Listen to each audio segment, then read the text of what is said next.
Assalamualaikum warahmatullahi wabarakatuh. Nama saya Faiz Abdullah Pawaj dengan NIM 12470501114. Nah, pada video ini saya akan mereview sebuah buku Sirah Nabawiyah yang sangat terkenal dan banyak dijadikan rujukan akademik, yaitu buku Sirah Nabawi Al Ar-Rahiq Al-Mahtum karya Syekh Sapiur Rahman Al-Mubarakfuri. Nah, penulis buku ini adalah seorang ulama Muslim yang memiliki latar belakang keilmuan hadis dan sejarah Islam. Nah, buku ini diterbitkan oleh Pustaka Al-Kautsar dengan ketebalan sekitar 740 halaman. Nah, buku ini juga pernah meraih juara pertama lomba penulisan Sirah Nabawiyah tingkat internasional yang diselenggarakan Robito Alam Islami di Mekah. Nah, sehingga kredibilitas ilmiahnya sangat diakui. Langsung saja lanjut ke isi bukunya. Yang pertama ada latar belakang dan tujuan penulis. Nah, tujuan utama penulisan buku ini bukan sekedar menceritakan sejarah Nabi Muhammad SAW, tetapi untuk menyajikan perjalanan hidup beliau secara ilmiah, objektif, dan sistematis.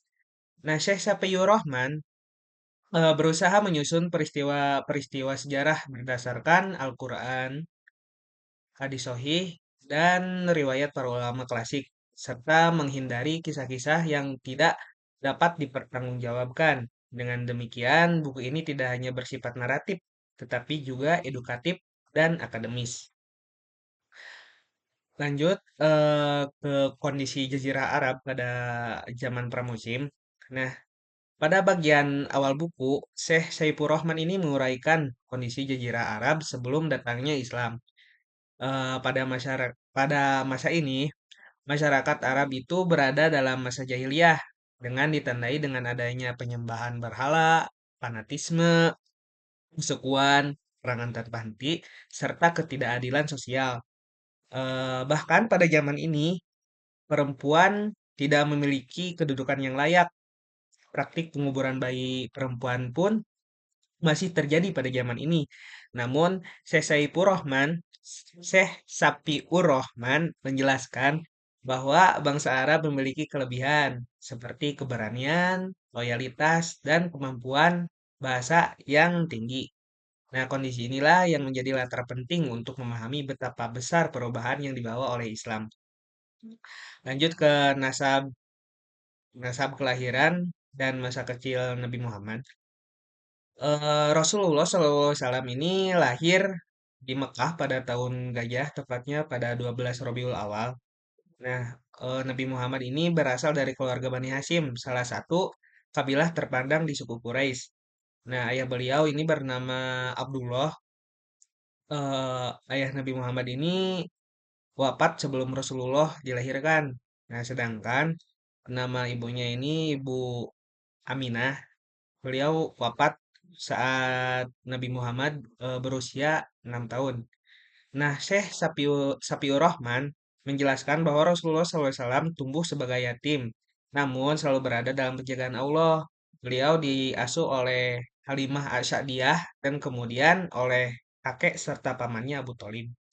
Nah, sejak muda, Nabi Muhammad ini dikenal sebagai pribadi yang jujur, amanah, dan berakhlak mulia hingga mendapatkan gelar Al-Amin pada saat itu. Lanjut ke masa kenabian dan dakwah di Mekah. Nah, pada usia 40 tahun, Rasulullah SAW ini menerima wahyu pertama di Gua Hiro pada saat itu melalui malaikat Jibril.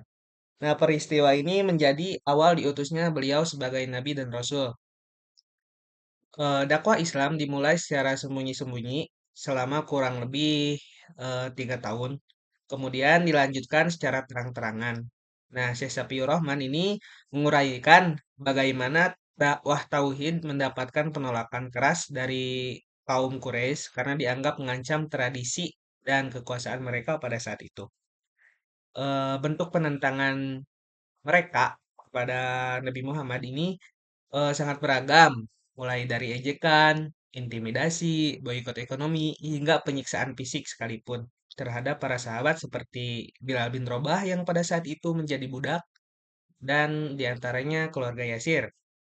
Nah, meski menghadapi tekanan berat, Rasulullah SAW ini tetap sabar, menjalankan dakwah secara konsisten dan tidak pernah membalas keburukan yang dilakukan oleh suku Quraisy tersebut. Lanjut ke hijrah. Nah, hijrah ke Madinah ini merupakan titik baik penting dalam sejarah Islam. Rasulullah SAW membangun masyarakat Islam yang berlandaskan persaudaraan antara kaum muhajirin dan kaum ansor. Jadi muhajirin ini adalah kaum yang berhijrah, sedangkan ansor ini kaum yang menerima. Syekh Safiur Rahman menjelaskan secara rinci tentang Piagam Madinah yang menjadi dasar hukum dan tata kelola masyarakat Madinah.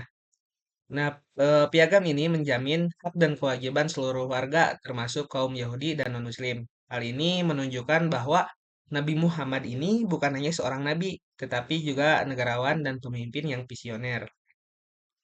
Nah, setelah hijrah, ini di sini juga di buku ini juga ada tentang peperangan dalam Islam. Eh, Syekh Sapiur Rahman menekankan bahwa peperangan yang dilakukan oleh umat Islam ini tidak bertujuan untuk penindasan, melainkan sebagai bentuk pembelaan diri dan mempertahankan kebebasan beragama. Nah, strategi perang Rasulullah pada saat itu, beliau memiliki prinsip musyawarah serta etika dalam peperangan, dijelaskan secara objektif dan mendalam. Lanjut ke Fathu Mekah. Nah, peristiwa Fathu Mekah ini menjadi puncak kemenangan dalam dakwah Islam. Rasulullah SAW memasuki kota Mekah dengan penuh kerendahan hati dan tanpa pertumpahan darah. Beliau memberikan pengampunan kepada orang-orang yang sebelumnya memusuhi dan menyakiti beliau. Nah, peristiwa ini menunjukkan bahwa kemenangan sejati dalam Islam adalah kemenangan akhlak dan moral. Lanjut ke akhir kehidupan Rasulullah. Nah, menjelang wafatnya beliau, Rasulullah ini menyampaikan pesan-pesan penting tentang sholat, amanah, dan persatuan umat. Wafatnya Rasulullah SAW menjadi duka mendalam bagi kaum muslimin, namun ajaran dan teladan beliau tetap hidup hingga hari ini. Mungkin segitu saja tentang Sirah Nabawi yang bisa saya sampaikan. Selanjutnya kita mereview nih apa saja sih kelebihan dan kekurangan buku buku ini. Nah, kelebihan pada buku ini tuh terletak pada kelengkapan isi, kejelasan sumber, dan penyajian yang runtut dan sistematis. Nah, jadi buku ini tuh cocok dijadikan rujukan akademik maupun bacaan umum. Tapi di sisi kelebihannya itu juga buku ini memiliki kekurangan.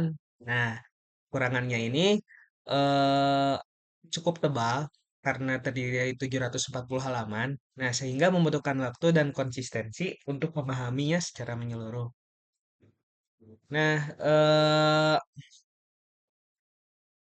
mungkin itu saja yang bisa saya sampaikan tentang review Sirah Nabawiyah karya Syekh Safiur Rahman Al-Mubarakpuri ini. Buku ini merupakan karya penting dalam memahami kehidupan Rasulullah secara historis, spiritual, dan kontekstual. Nah, buku ini tidak juga hanya menyajikan sejarah, tapi juga menghadirkan teladan hidup yang relevan sepanjang zaman. Demikian, semoga dengan video ini bisa bermanfaat dan menambah pemahaman serta kecintaan kita kepada Rasulullah SAW. Assalamualaikum warahmatullahi wabarakatuh.